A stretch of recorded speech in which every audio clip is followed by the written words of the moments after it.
Agar siz pensiyangizni Xalq banki, O'zsanoat qurilish bank yoki Agrobank orqali olayotgan bo'lsangiz, bu ma'lumot siz uchun juda muhim. Chunki pensiya pulini olish tartibi, karta orqali yechish, bankni almashtirish, muddati tugagan kartani yangilash, ishonchnoma bilan olish, komissiya va firibgarlik xavflari bo'yicha ko'pchilik bilmaydigan nozik joylar bor. Men bugun sizga oddiy tilda amaliy misollar bilan tushuntirib beraman. Kim xavotir olishi kerak? Kim xotirjam bo'lishi mumkin? Qanday xatolarga yo'l qo'ymaslik kerak va pensiyangiz kechikmasligi uchun nima qilish zarur? Videoni oxirigacha ko'ring. Chunki bitta oddiy xato sababli odam pensiyasini vaqtida ola olmay qolishi, kartasi bloklanishi yoki pulini firibgarlarga berib qo'yishi mumkin. Hozirning o'zida kanalga obuna bo'ling, videoga lik bosing. Chunki bunday amaliy ma'lumotlar aynan sizga va yaqinlaringizga kerak bo'ladi. Avvallari ko'p pensionerlar pensiyasini asosan naqd shaklida olardi. Mahallaga, uyga yetkazib berish, kassadan olish, navbat kutish, bank filialiga borish kabi holatlar juda ko'p uchrardi. Ayniqsa yosh katta insonlar uchun bu jarayon qiyin edi. Kimdir uzoq qishloqda yashaydi, kimdir sog'ligi sababli bankka bora olmaydi, kimdir kartadan foydalanishni bilmaydi. Shuning uchun ko'pchilik pensiya kelgan bo'lsa bo'ldi, qanday olsa ham olaman deb o'ylardi. Hozir esa vaziyat ancha o'zgargan. Pensiyalar ko'proq bank kartalariga tushirilmoqda, bank xizmatlari raqamlashtirilmoqda. SMS xabarnoma, mobil ilova, bankomat, plastik karta, QR to'lov, onlayn monitoring kabi tushunchalar pensionerlar hayotiga kirib keldi. Bir tomondan bu qulay, pul kartaga tushadi. Istalgan payt do'konda to'lash mumkin. Bankomatdan yechish mumkin. Bolalar yoki nevaralar masofadan yordam berishi mumkin. Ikkinchi tomondan aynan shu o'zgarishlar sababli yangi muammolar paydo bo'ldi. Karta muddati tugashi, pin kod unutilishi, karta bloklanishi, bankomatda pul qolib ketishi, firibgarlar qo'ng'iroq qilishi, pensiya boshqa bankka o'tishda kechikishi, hujjatlar noto'g'ri topshirilishi. Xalq banki, O'zsanoat qurilish bank yoki Agrobank orqali pensiya olayotganlar uchun asosiy masala shuki, siz pensiyani qaysi bank orqali olayotganingizni, karta holatini, hisob raqamingiz faol yoki faol emasligini, bank bilan pensiya jamg'armasi o'rtasidagi ma'lumotlar to'g'ri ekanini bilishingiz kerak. Chunki pensiya shunchaki davlat pul berdi degani emas. U avval pensiya jamg'armasi tomonidan hisoblanadi. Keyin to'lov ro'yxatlari shakllanadi, bankka yuboriladi. Bank esa sizning hisobingizga tushiradi. Shu zanjirning istalgan joyida ma'lumot eskirgan bo'lsa, masalan, pasport yangilangan, familiya o'zgargan, karta muddati tugagan, telefon raqam almashgan, ishonchnoma muddati tugagan bo'lsa, pensiya olishda muammo chiqishi mumkin. Main partmen nimalarni bilish kerak, kim xavotir olish kerak, kim xotirjam bo'lishi mumkin, birinchi bilishingiz kerak bo'lgan narsa, pensiya olayotgan bank sizning pulingiz egasi emas. Bank faqat to'lovni yetkazuvchi tashkilot. Pensiya sizga davlat tomonidan tayinlanadi va pensiya jamg'armasi tomonidan hisoblanadi. Bankning vazifasi esa pulni sizning hisob raqamingizga o'tkazish, karta berish, naqdlashtirishga imkon yaratish, xizmat ko'rsatish. Shuning uchun pensiya miqdori kamayib qolsa yoki qayta hisoblash kerak bo'lsa, faqat bankka borib hal qilib bo'lmaydi. Bunday holatda pensiya jamg'armasiga murojaat qilish kerak. Masalan, siz Xalq banki kartasiga har oy 1.200.000 so'm pensiya olasiz. Bir oy kelib 1.200.000 so'm tushdi. Siz bankka borib nega kam tushdi desangiz, bank xodim faqat hisobga qancha pul kelganini ko'ra oladi. Nega aynan shuncha hisoblanganini bank hal qilmaydi. Sabab aliment ushlanmasi, qarzdorlik, qayta hisoblash, ortiqcha to'langan pulni ushlab qolish yoki boshqa hujjatli holat bo'lishi mumkin. Buni aniqlash uchun tuman yoki shahar pensiya jamg'armasiga murojaat qilasiz. Ikkinchi muhim narsa karta muddati. Juda ko'p pensionerlar karta ol tomonidagi muddatga e'tibor bermaydi. Masalan, kartada 0925 deb yozilgan bo'lsa, bu karta 2025 yil avgust oyigacha amal qiladi. Muddat tugagandan keyin pensiya hisobga tushishi mumkin, lekin kartadan foydalanish cheklanadi yoki karta ishlamay qoladi. Do'konda to'lay olmaysiz, bankomat pul bermaydi. Shunda odam pensiyam tushmadi deb o'ylaydi.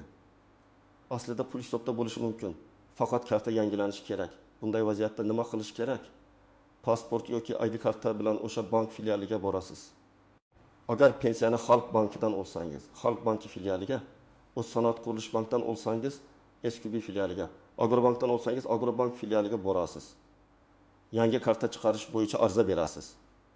Ba'zi holatlarda karta shu kuni beriladi. Ba'zi holatlarda bir necha kun kutish kerak bo'ladi. Shuning uchun karta muddati tugashini kutmang. Muddat tugashidan 1 oy oldin bankka borib yangilashni maslahat beraman. 3-masala. Pensiyani kim oladi? Agar pensionerning o'zi yurib bankka bora olsa, eng to'g'ri yo'l pulni o'zi boshqarishi. Lekin hayotda boshqa holatlar ham bor. Masalan, otaxon yotib qolgan, onaxon sog'lig'i sababli bankka bora olmaydi. Farzandi yoki nabirasi uning nomidan pensiyani olib keladi. Bu yerda og'zaki men o'g'liman, men qiziman degan gap yetmaydi. Bank qonuniy hujjat talab qiladi. Odatda notarial ishonchnoma kerak bo'ladi. Ishonchnomada aynan pensiya mablag'larini olish, bank hisobvarag'idan pul yechish, karta olish yoki yangilash vakolati ko'rsatilgan bo'lishi muhim. Masalan, bir ayol onasining pensiyasini Agrobank kartasidan yechib berib yuradi. Karta muddati tugadi. Qizi bankka boradi, lekin ishonchnomada faqat umumiy ishlarni yuritish deb yozilgan. Bank kartasini yangilash vakolati aniq ko'rsatilmagan. Bank yangi karta berishni rad qilishi mumkin. Bu bankning injiqligi emas. Bu pul egasini himoya qilish uchun qo'ydi. Shuning uchun ishonchnoma rasmiylashtirganda notariusga aniq ayting. Pensiya mablag'larini olish, bank kartasini rasmiylashtirish. Hisob varaqlar bo'yicha amallarni bajarish vakolati kerak. 4-muhim narsa SMS xabarnoma va telefon raqam. Ko'pchilik pensionerlar kartani olganda bankda o'g'li yoki nabirasining telefon raqamini qoldiradi. Bunda yaxshi tomon bor. Farzand pul tushganini ko'radi. Lekin xavfli tomoni ham bor. Telefon raqam egasi sizning kartangiz bo'yicha kodlarni ko'rishi. Mobil ilovaga ulanishi yoki siz bilmagan holda operatsiyalarni nazorat qilishi mumkin. Men bunday holatlarni ko'p ko'rganman. Pensioner pulim kamayib ketdi deydi. Tekshirilsa, karta internet to'lovlariga ulangan. SMS kodlar boshqa raqamga ketgan bo'ladi. Shuning uchun telefon raqam kimniki ekanini biling. Eng yaxshi variant pensionerning o'z nomidagi telefon raqami yoki ishonchli yaqinining raqami. Lekin hamma narsa ochiq va kelishilgan bo'lishi kerak. Kim xavotir olish kerak? Birinchidan, kartasining muddat tugayotgan yoki allaqachon tugagan pensionerlar. Ikkinchidan, pasportini ID kartaga almashtirgan, lekin bankdagi ma'lumotlarini yangilamaganlar. Uchinchidan, pensiyani boshqa odam orqali olayotganlar. To'rtinchidan, telefon raqami o'zgarganlar. Beshinchidan, bir necha oy pensiya pulini yechmaganlar. Oltinchidan, bankni almashtirmoqchi bo'lganlar. Yettinchidan, kartasini yo'qotgan, PIN kodini unutgan yoki bankomatda karta qolib ketganlar. Kim xotirjam bo'lishi mumkin? Agar sizning kartangiz faol bo'lsa, muddati tugamagan bo'lsa, har oy pul o'z vaqtida tushayotgan bo'lsa, pasport ma'lumotlaringiz bankda yangilangan bo'lsa, SMS xabarnoma ishlayotgan bo'lsa, siz kartadan faqat o'zingiz foydalanayotgan bo'lsangiz, unda vahimaga o'rin yo'q. Lekin baribir kamida yiliga bir marta bankka borib ma'lumotlarni tekshirtirish foydali. Birinchi misol. Toshkent viloyatida yashovchi pensioner Xalq banki kartasiga 20.500.000 so'm pensiya oladi. Karta muddati tugagan, lekin u buni bilmaydi.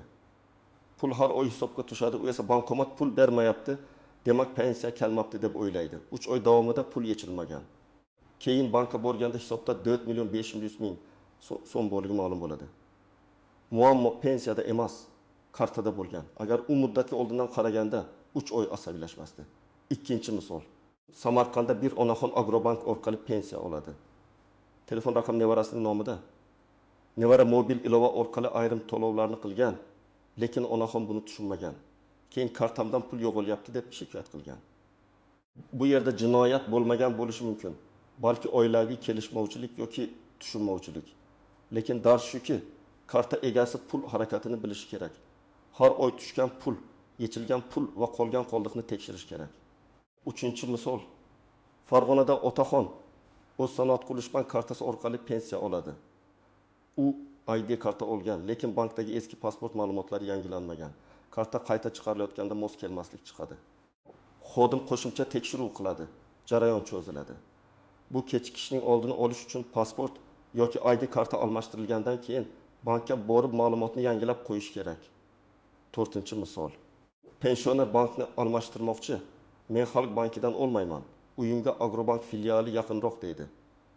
Bu mumkin bo'lishi mumkin, lekin tartib bilan qilinadi.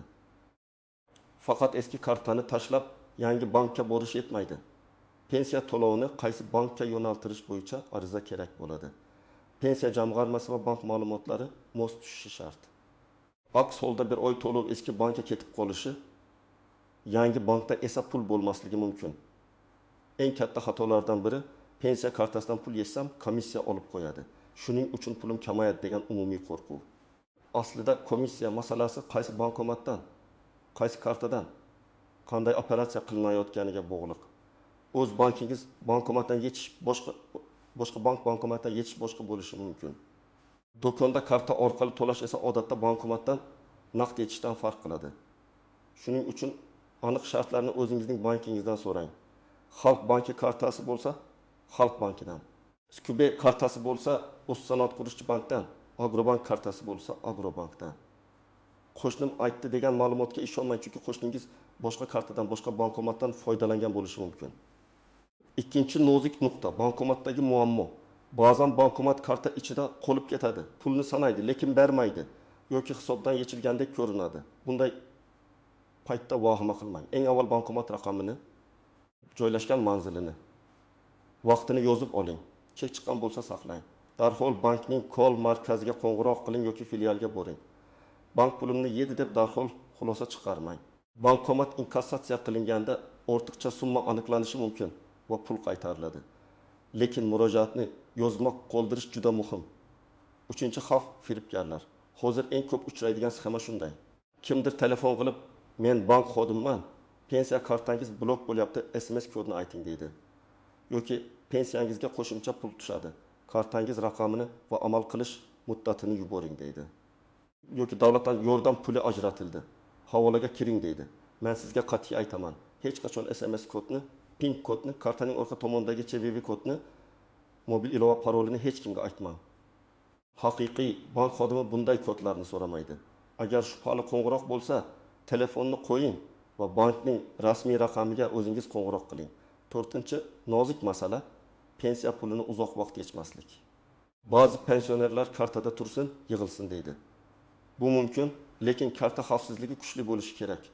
Telefon raqam to'g'ri bo'lsin, karta yo'qolmagan bo'lsin, PIN kod hech kimda bo'lmasin.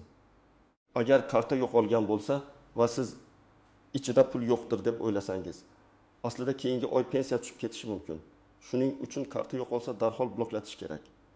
5-chi masala qarzdorlik va ushlanmalar. Ayrim pensionerlar pensiya kartasidan pul avtomatik yechilganini ko'rib hayron qoladi. Bu bank krediti, aliment sud qarori, ijro hujjati yoki boshqa majburiyatlar bilan bog'liq bo'lishi mumkin. Bu yerda ham har bir holat alohida tekshiriladi. Agar sizdan asossiz pul ushlanayotgan deb hisoblasangiz, bankdan hisobvaraq ko'chirmasini oling. Unda qachon, qancha, qaysi asosda pul yechilgani ko'rinadi. Keyin shu hujjat bilan bankka, pensiya jamg'armasiga yoki zarur bo'lsa majburiy ijro byurosiga murojaat qilasiz. 6-chi masala vafot etgan pensioner pensiyasi. Bu juda nozik mavzu, lekin aytish kerak. Pensioner vafot etgandan keyin uning kartasidan pul yechish qonuniy muammo keltirib chiqarishi mumkin. Ayniqsa pensiya keyingi davr uchun tushib ketgan bo'lsa, meros, dafn puli, qolgan mablag'ni olish tartibi alohida hujjatlar bilan amalga oshiriladi. Karta menda edi, pulni yechib oldim degan yondashuv keyinchalik qarindoshlar o'rtasida nizoga yoki bank bilan muammoga sabab bo'lishi mumkin. Bunday vaziyatda avvalo pensiya jamg'armasi va bankka xabar berish, kerakli hujjatlarni so'rash kerak. 7-chi nozik nuqta bankni almashtirish. Siz pensiyani qaysi bank orqali olishni tanlash huquqiga ega bo'lishingiz mumkin. Lekin buni tartibsiz qilish yaramaydi. Agar siz Xalq bankidan O'z sanoat qurilish banki yoki Agrobankka o'tmoqchi bo'lsangiz, avval yangi bankda hisob yoki karta ochish, keyin pensiya jamg'armasiga ariza berish. To'lov rekvizitlarini to'g'ri ko'rsatish kerak. Arizada familiya, ism, otasining ismi, shahir, pasport yoki ID ma'lumotlari, yashash manzili, telefon raqami, yangi bank nomi va hisob raqami aniq yozilishi kerak. Bitta raqam xato yozilsa, to'lov kechikishi mumkin. Endi aniq qadamlarni aytaman. Birinchi qadam, kartangizni qo'lingizga oling va amal qilish muddatini tekshiring. Agar muddat yaqinlashgan bo'lsa. Masalan, keyingi 1-2 oy ichida tugasa, kutmang. Bank filialiga boring. O'zingiz bilan pasport yoki ID karta, eski karta, telefon raqamingizni olib boring. Agar ko'zingiz yaxshi ko'rmasa yoki eshitishingiz qiyin bo'lsa, ishonchli yaqin insoningiz bilan boring, lekin pin kodni unga ham aytish shart emas. Ikkinchi qadam, bankdagi telefon raqamingizni tekshirtiring. Xodimdan so'rang, mening kartamga qaysi telefon raqami ulangan?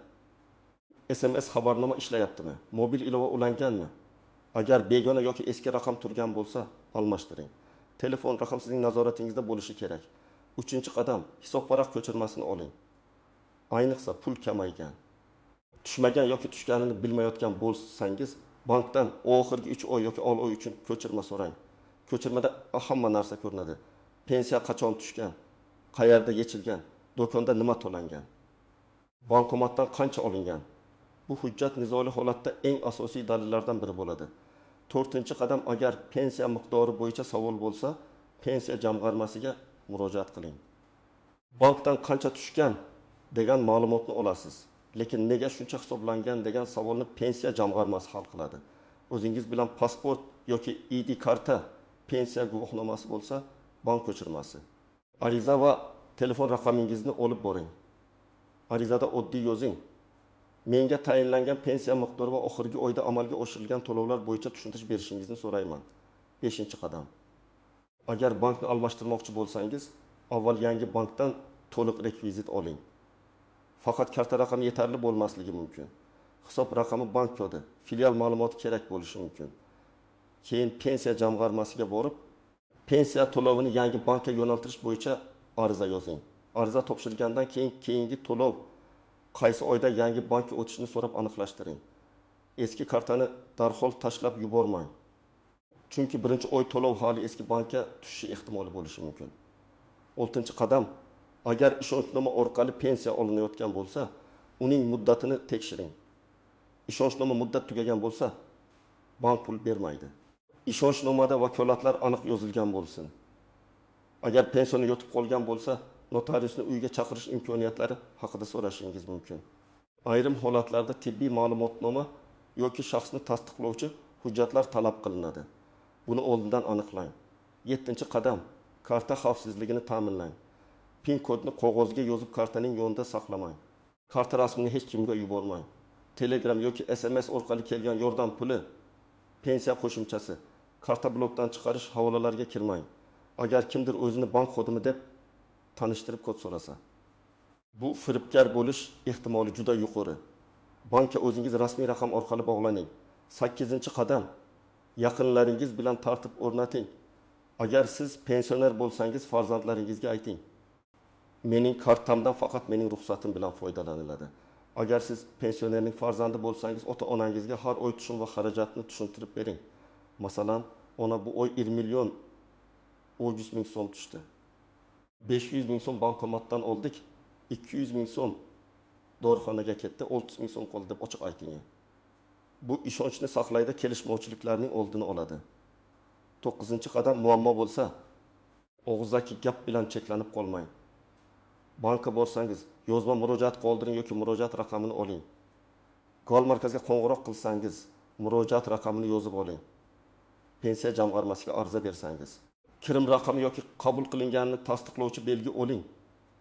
Chunki keyin men aytgandim degan gap dalil bo'lmaydi. Yozma iz har doim muhim. 10-qadam, har oy pensiya tushganini tekshirish odatini qiling. Buning uchun bankomatdan balans ko'rish, SMS xabarni o'qish, bank ilovasidan foydalanish yoki bank filialiga murojaat qilish mumkin. Agar bir oy pensiya tushmasa, darhol sababini aniqlang. Kutib yurish muammoni kattalashtiradi. Demak, Xalq banki, O'zsanoat qurilish bank yoki Agrobank orqali pensiya olayotgan bo'lsangiz, eng muhim narsalar shular. Kartangiz muddati tugamagan bo'lsin. Bankdagi ma'lumotlaringiz yangilangan bo'lsin. Telefon raqamingiz nazoratda bo'lsin. Ishonchnoma bo'lsa, muddati va vakolatlari to'g'ri bo'lsin. Shubhali qo'ng'iroqlarga ishonmang. Pensiya miqdori bo'yicha savol bo'lsa, bankka emas, pensiya jamg'armasiga ham murojaat qiling. Bank faqat pulni yetkazadi, pensiya hisobini esa tegishli davlat organi yuritadi.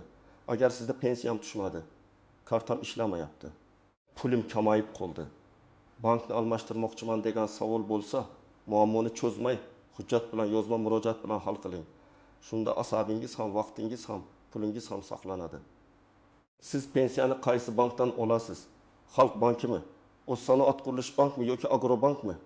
Sizda karta, komissiya kechikish yoki bankomat bilan bog'liq muammo bo'lganmi? Izohlarda yozib qoldiring. Men eng ko'p uchraydigan savollar bo'yicha alohida video tayyorlayman. Videoga like bosing. Yaqinlaringizga yuboring va kanalga obuna bo'ling. Chunki pensiya masalasida bitta to'g'ri ma'lumot butun oilani katta muammodan asrab qolishi mumkin.